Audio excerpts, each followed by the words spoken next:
Bonjour et bienvenue dans une nouvelle vidéo. Aujourd'hui, on se retrouve pour répondre à la fameuse question: pourquoi est-ce que manger de manière intuitive impose-t-il un certain cadre? Oui, on est quasiment à la fin de l'année 2020 et je suis toujours en train de parler trop avec mes mains et à dire des du coup. Voilà. J'aurais pas vraiment changé en un an sur certains points. C'était important pour moi de répondre à cette question parce que c'est quelque chose qui revient assez régulièrement et même en consultation, parce que c'est vrai que la limite, enfin la ligne transparente qu'il peut y avoir entre contrôle mental et contrôle naturel est hyper mince, et parfois on peut un peu s'y perdre et se demander bah oui, mais en même temps pourquoi est-ce que je suis censée contrôler, parce que c'est censé être naturel. Bref, il y a pas mal de questions, pas mal de flou autour de ça, et du coup je me suis dit que ça serait peut-être intéressant de pouvoir l'aborder là aujourd'hui. Donc il faut savoir que nous, ce qu'on essaye d'éradiquer lors des consultations, lors de la prise en charge, ça va être le contrôle mental.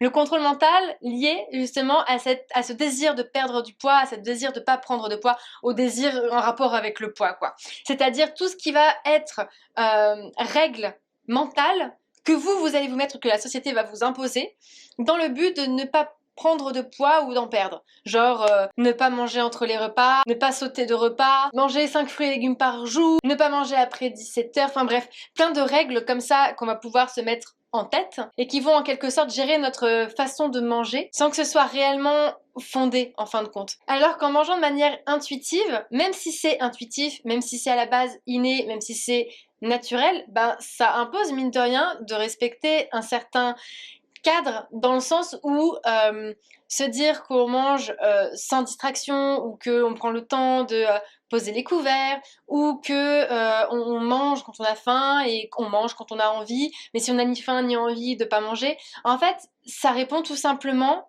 aux règles que le corps nous impose. C'est pas des règles mentales, c'est juste que c'est l'idéal pour notre corps, et c'est selon moi normal de faire des choses qui sont en bien avec notre corps, même si c'est pas toujours ce qu'on est en train de faire. C'est-à-dire que en fait, on sort pas du contrôle mental pour aller sur du freestyle. En fait, on sort du contrôle mental pour finalement retourner sur le contrôle, pour laisser le contrôle à notre corps. Voilà, je crois que c'est plutôt ça. Là, pour le côté alimentaire, ça vous questionne, mais en fait, vous laissez votre corps gérer les choses et vous l'écoutez, vous faites en fonction de ce que lui veut, même pour d'autres choses. C'est-à-dire, vous avez envie de faire pipi, vous allez faire pipi.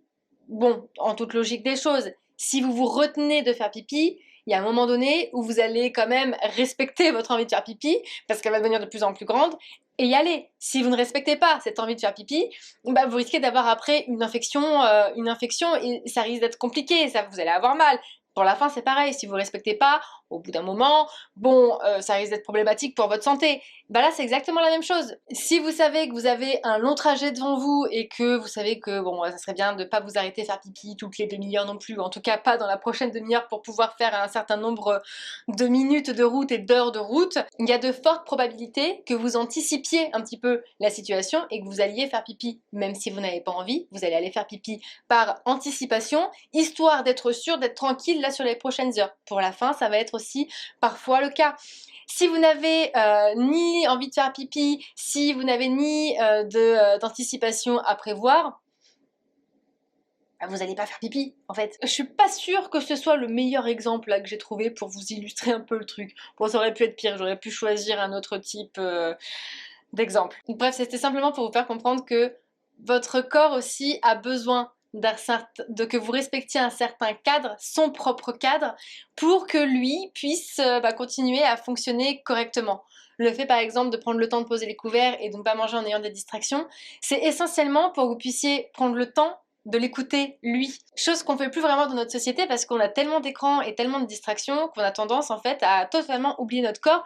En plus, si on rajoute à ça les règles de diététique, les règles que la société nous impose, et c'est vrai qu'à certains moments dans la prise en charge, je sens que la peur de sortir du contrôle va laisser place à la peur de retourner dans le contrôle. Ce qui fait qu'à chaque fois que vous allez pas forcément respecter sur le moment le besoin de votre corps, parce que là vous n'avez pas pu, tout de suite vous allez interpréter ça comme un contrôle mental, une restriction que vous imposez à votre corps, alors que pas forcément. Comme le fait de vous dire j'ai envie de manger du chocolat, mais j'ai pas de chocolat à proximité, je suis dans du contrôle, c'est de la restriction, je suis en train de priver mon corps.